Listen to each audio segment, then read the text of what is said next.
Good morning everyone. Welcome to PW only IAS.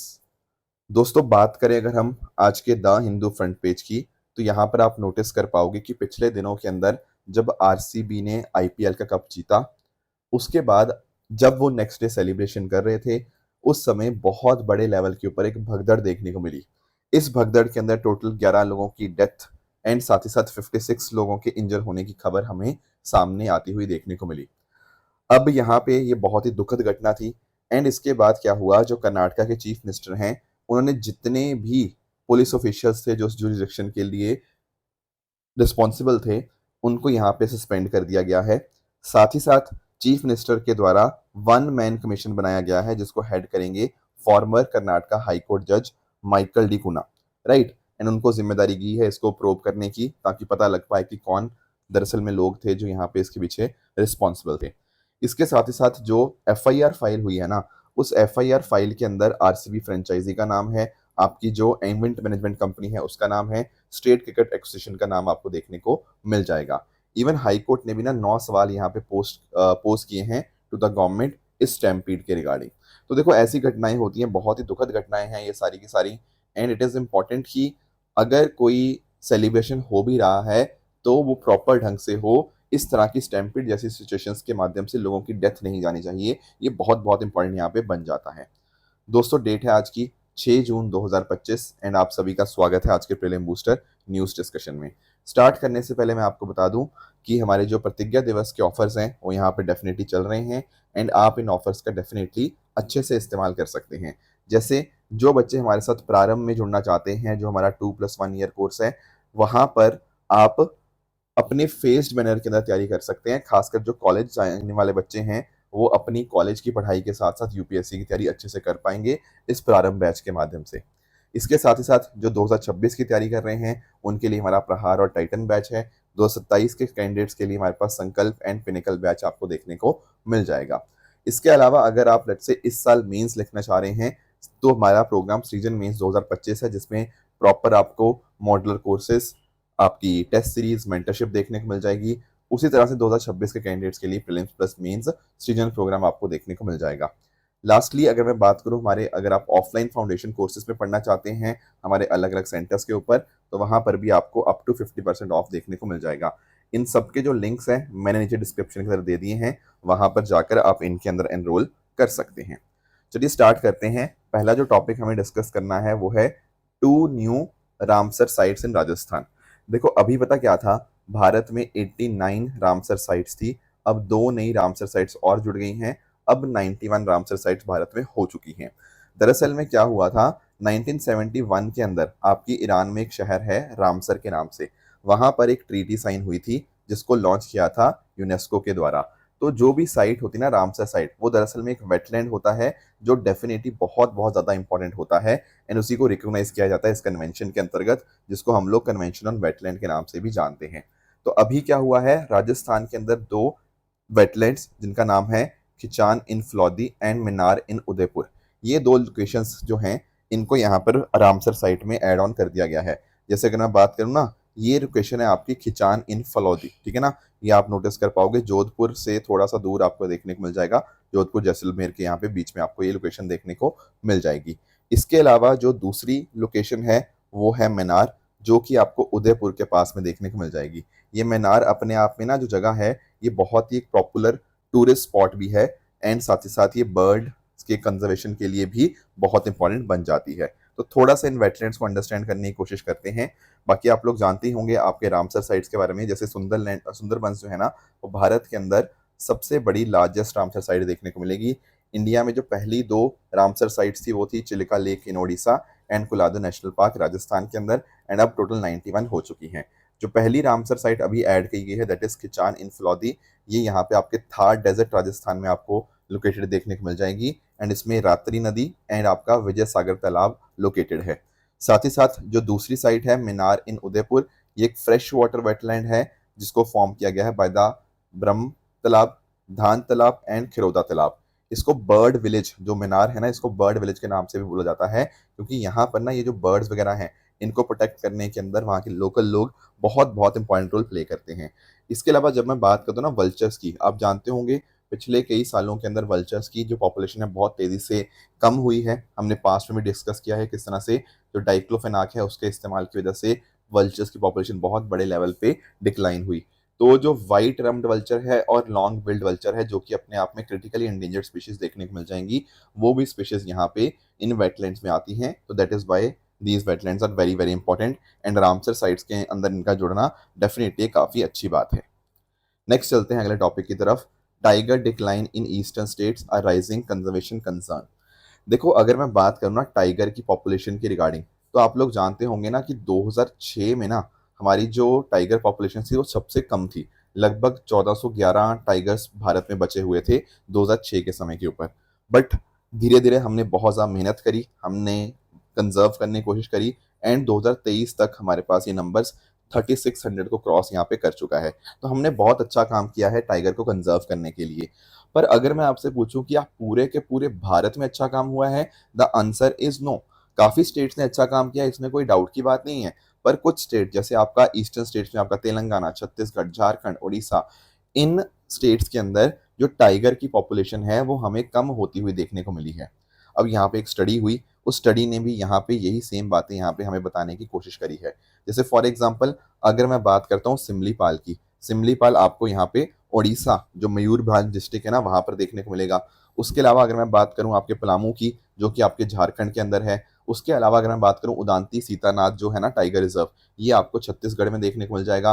And last में गुरु घासीदास जो आपका national park है छत्तीसगढ़ के अंदर ही, वहां पर ऐसा देखने को मिला है कि टाइगर की पॉपुलेशन कम हुई है। अब इसके पीछे का एक मुख्य कारण पता है क्या है कि जो हर्बीवोर्स है जैसे चीतल, सांबर, इंडियन बाइसन जो टाइगर के सर्वाइवल के लिए बहुत बहुत इंपॉर्टेंट है, वही कम हो रहे हैं। जब टाइगर जिनके ऊपर एक तरह से प्रे करता है अगर वही कम हो रखे हैं तो फिर दिक्कत तो आनी आनी है। एंड इस वजह से पता क्या होता है, टाइगर फिर अपने रिजर्व में जब उनको ये सब चीतल, सांबर, इंडियन बाइसन नहीं देखने को मिलता तो बाहर जाता है। एंड उस वजह से ह्यूमन वाइल्ड लाइफ कॉन्फ्लिक्ट के केसेस भी देखने को मिल जाते हैं।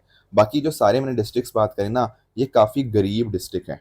अब गरीब डिस्ट्रिक्ट होने की वजह से वहाँ के जो लोग हैं ना वो बुश मीट कंज्यूम करते हैं। बुश मीट ऐसा मीट होता है जो कहीं ना कहीं आपके वाइल्ड एनिमल्स का जो मीट होता है। तो क्योंकि पॉवर्टी है तो खाने के लिए उनको यहाँ पे इस तरह से वाइल्ड एनिमल्स के मीट को कंज्यूम करना पड़ता है।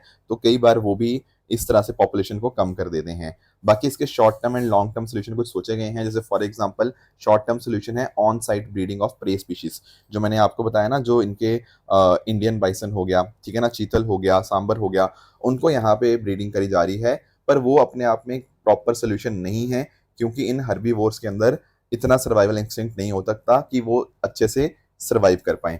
पर लॉन्ग टर्म सोल्यूशन डेफिनेटली यही बनता है कि हैबिटेट को इम्प्रूव किया जाए, कम्युनिटी को इन्वॉल्व किया जाए एंड गरीबी को कम किया जाए ताकि आपके टाइगर्स भी और बाकी जो प्रे स्पीशीज हैं वो उनकी पॉपुलेशन यहाँ पे बढ़ पाए।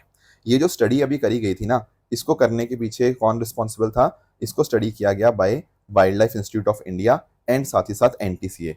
अब wild life institute of India के बारे में आप जानते होंगे, इसको 1982 के अंदर एस्टैब्लिश किया गया था। ये एक ऑटोनोमस इंस्टीट्यूशन है under ministry of environment, forest and climate change. इसके हेडक्वार्टर्स आपको देहरादून उत्तराखंड में देखने को मिल जाएंगे और ये फोकस करता है आपके wild life research, training and conservation के ऊपर।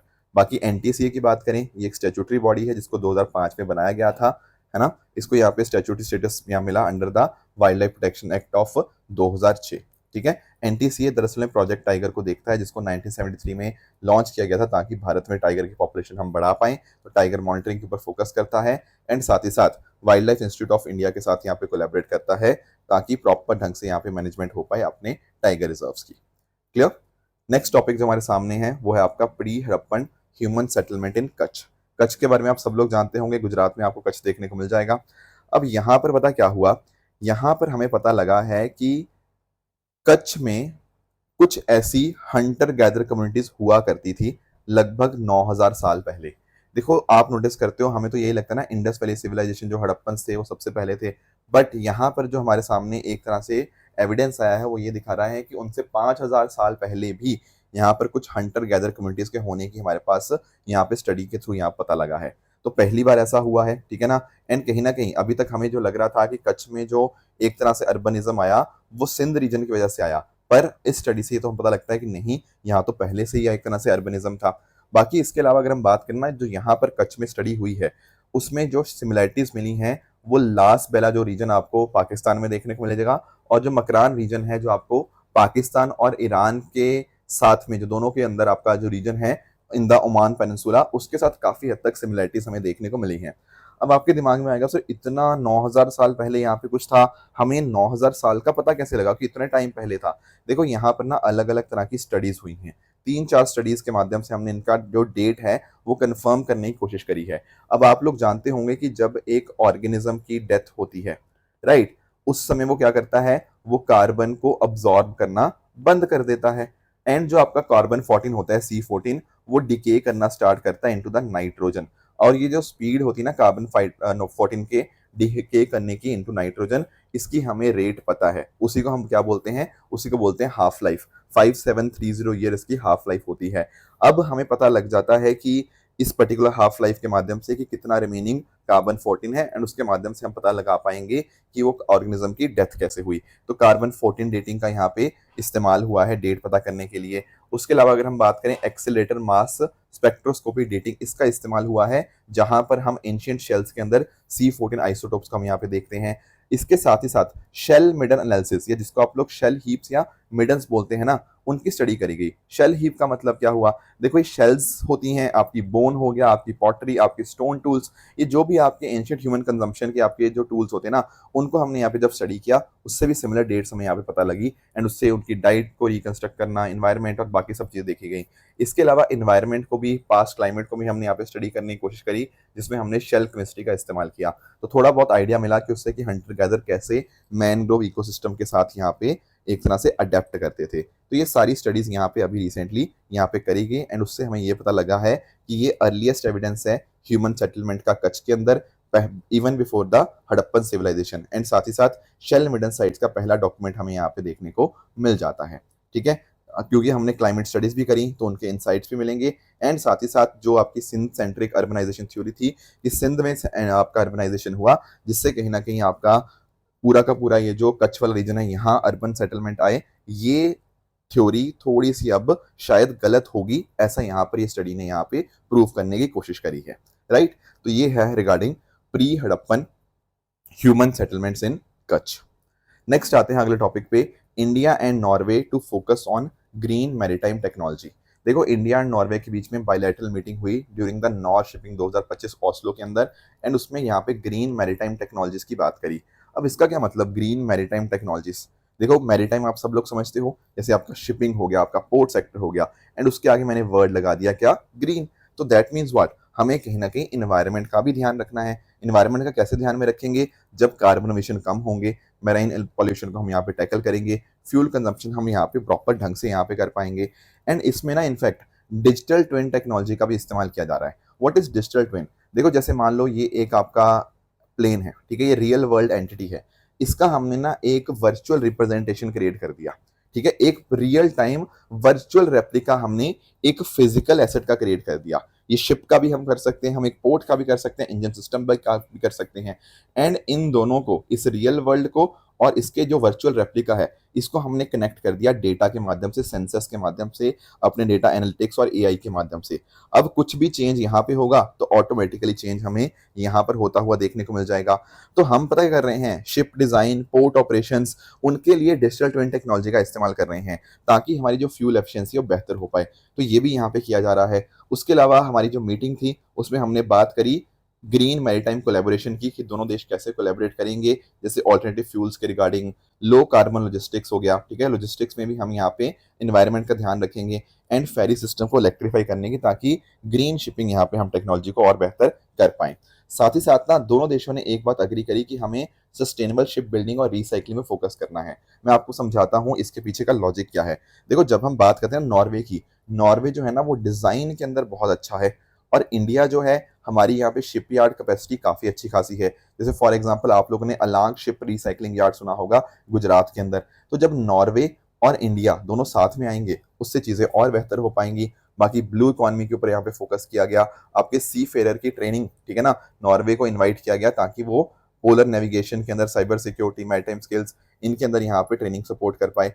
Plus at the same time Bharat ने अपना जो इनिशिएटिव है सागर में सम्मान इनिशिएटिव, इसको भी यहाँ पे हाईलाइट किया, जो कि जेंडर इंक्लूजन का इनिशिएटिव है। इसमें पता क्या होता है, हमारे जो भी अलग अलग आपके रोल्स हैं, जैसे सी फेरर का रोल हो गया, पोर्ट प्रोफेशनल्स, इनमें हम महिलाओं का पार्टिसिपेशन बढ़ा रहे हैं। तो हम दोनों ने यहाँ पे, दोनों कंट्रीज ने ये भी डिसाइड किया कि महिलाओं का पार्टिसिपेशन आगे और ज्यादा बढ़ेगा।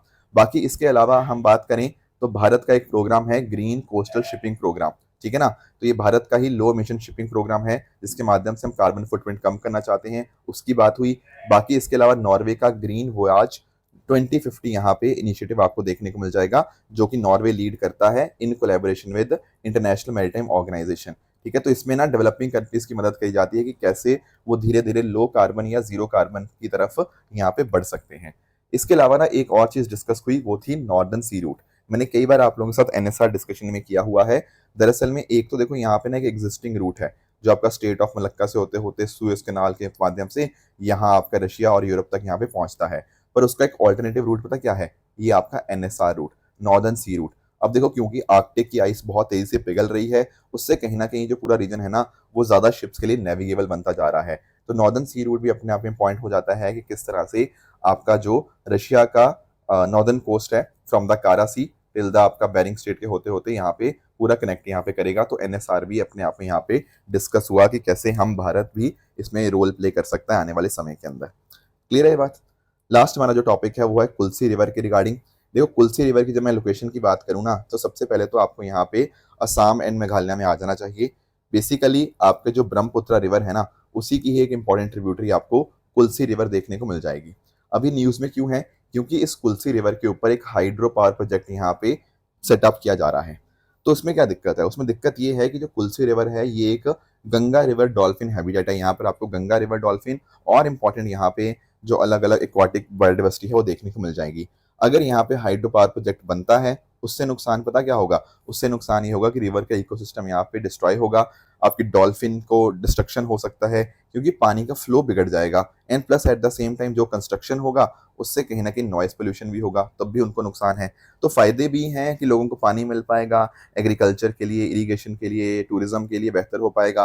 पर गंगा रिवर डॉल्फिन के लिए बिल्कुल भी सही बात नहीं है। तो थोड़ा सा कुल्सी रिवर के बारे में और जान लेते हैं। ब्रह्मपुत्र रिवर की ट्रिब्यूटरी है, इसके अपने आप में एक 3 रिवर से कंपोज्ड है, खरी, कृष्णिया, उमसिरी। एंड ये जो ओरिजिन होता है इसका, वो होता है इन the west Khasi hill district in Meghalaya टेरी to Kamrup district of Assam. ये जो कुल्सी रिवर है, ये Chandubi lake and Kulsi reserve forest के थ्रू यहाँ पे फ्लो करती है बिफोर मर्जिंग विद ब्रह्मपुत्रा। ये एक अपने आप में इको सेंसिटिव जोन देखने को मिल जाएगा, क्योंकि बहुत सारे रेयर ऑर्चिड्स और बर्ड्स देखने को मिल जाएंगे। एंड साथ ही साथ यहाँ पे एक बायोडाइवर्सिटी हॉटस्पॉट भी है, क्योंकि यहाँ पे गंगा रिवर डॉल्फिन देखने को मिलती है।